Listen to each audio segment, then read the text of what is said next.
Minutes before 8 o'clock on Channel Africa Rise and Shine program. Now, a little bit later on today in South Africa, the Minister of Finance, Enoch Godongwana, will be delivering the national budget. And whilst he's doing this, questions are being raised about the future of something called the Health Promotion Levy. And that's a tax on sugary drinks aimed at tackling rising rates of obesity, diabetes, and other diet-related diseases. It was introduced in 2018, and the levy has to help reduce sugar consumption, encourage healthier choices, and generate revenue that could support public health and nutrition programs.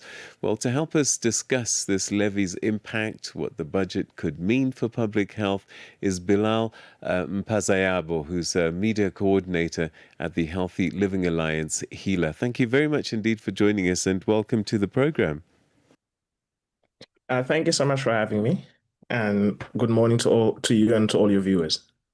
Let's start with this health promotion levy. I don't think a lot of people know about it, but I believe, according to the WHO, there's probably 116 countries across the world that have adopted it. Why was it introduced? What is it trying to do? Who pays it? And what is it supposed to try and solve? Thank you for having me. As we head into Budget 2026, we need to be clear. A lot of people think the Health Promotion Levy is just a tax. It's not just a tax. It's one of the most important public health tools South Africa has to prevent NCDs, such as diabetes, obesity, and heart disease. And we feel that weakening it now would mean short-term industry pressure over long-term protection. So it's introduced for sugar manufacturers. It's a tax specifically on sugar-sweetened beverages, and it's to prevent the overconsumption of sugary drinks. All right, so I'm curious. I can pick up a soda, but there's much more sugar equivalent in a bar of chocolate, maybe. Why have sugary drinks been targeted and other food groups, particularly solids, have been left out of the equation? So what we want to attack is added sugar, number one, and the easiest way to consume this type of sugar is through liquid form. The most common way South Africans also consume the sugar, or Southern Africans, is also through liquid form. So that's why we're targeting that specific thing. But for other things, we also have something called the front of pack warning labels, and then we'll also be trying to get a policy that works or speaks towards ultra processed foods or ultra processed products as well. All right. So, has a levy, a tax such as this, had the concomitant effect? In other words, have you seen reduced consumption of these beverages? Yes, we have. In places like Langa, we've seen over a 50% decrease in the consumption of this. And the biggest thing is, since its conception in 2018, it's generated over 2 billion per year. And we predict that if it's kept at 20% or increased to 20%, we can generate that. And I think that the cost to healthcare far outburdens the actual tax. So there's more benefit in the tax. So if it was introduced 2018, has there been enough time to actually calculate? This is when we put the levy in. This was the state of affairs at this point in time. And now we're at 2025. This is what we've seen. In other words, less people have complained of diabetes and other NCDs. And this additional revenue has been applied to help us. This additional revenue of X amount has been applied to the healthcare. So unfortunately, since its introduction, it's had what we call inflation erosion. So the levy has not kept up with inflation, so it weakens its health impact. If the government was serious about the prevention, the HPL should be increased annually, should move to the original proposed 20% so that we can see its efficacy. And we don't just want to adjust the levy, we are effectively subsidizing sugar.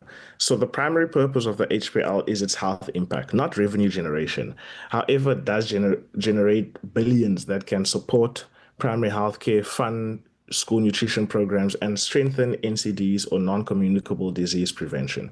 So the cost of diabetes and obesity to the health system far exceeds the revenue from the levy.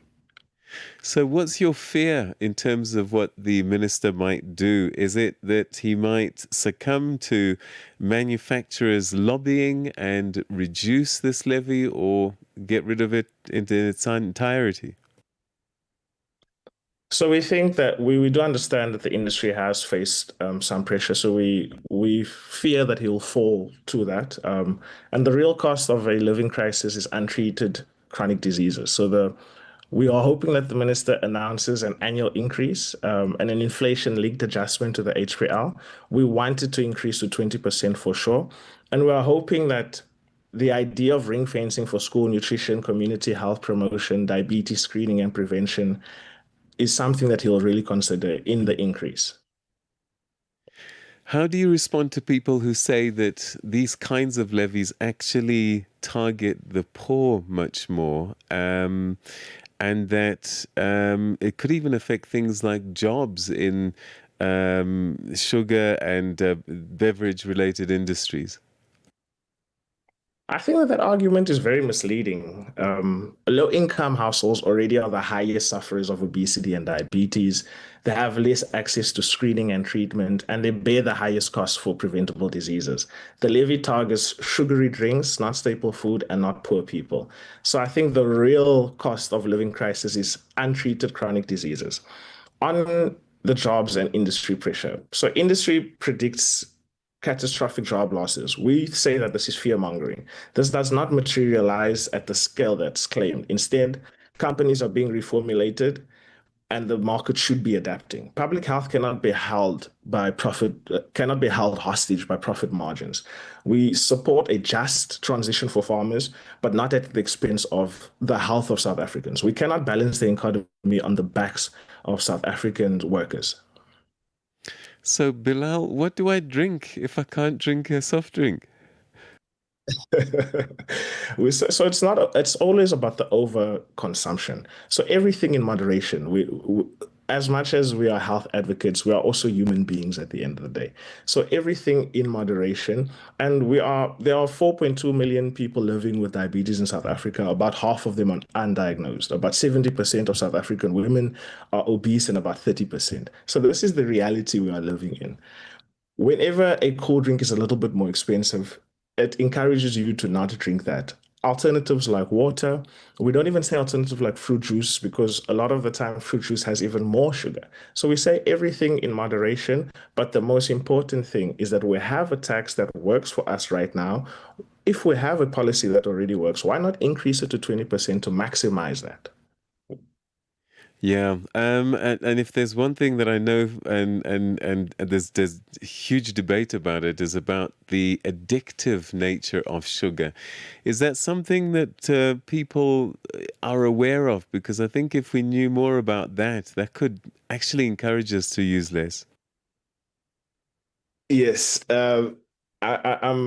I'm not a health expert, so I hate going into these type of details. But yes, sugar is very addictive. It's been compared to cocaine in terms of its addiction. So it's an actual drug that the body craves, and we feel that over time, when reducing consumption naturally, people can get used to that.